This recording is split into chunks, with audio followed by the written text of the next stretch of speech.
Hi, welcome to Latha's ideas and creativity అండి. ఈరోజు మా స్కూల్లో అంటే నవంబర్ 6వ తేదీన అంతర్జాతీయ పర్యావరణ దోపిడీని నిరోధించేటువంటి దినోత్సవం కాబట్టి మేము ఈరోజు కొంత ప్రోగ్రాం లాగా చేసుకోవడం జరిగింది.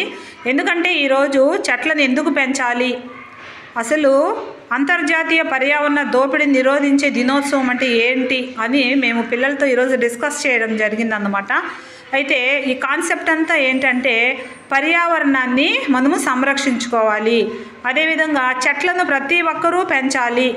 ఆ ఉద్దేశమేనండి, ప్రతి ఒక్కరూ చెట్లను పెంచాలన్నమాట. ఎందుకంటే జనాభా అనేటువంటిది ఎక్కువైపోతూ ఉంది, ఆక్సిజన్ అనేది బాగా తగ్గిపోతూ ఉంది. కాబట్టి ప్రతి ఒక్కరము కూడా మనందరము చెట్లను పెంచాలి అనేటువంటి ఉద్దేశంతో ఈరోజు ఈ యొక్క దినోత్సవాన్ని మేమైతే స్కూల్లో ఇలా జరుపుకుంటూ ఉన్నామండి.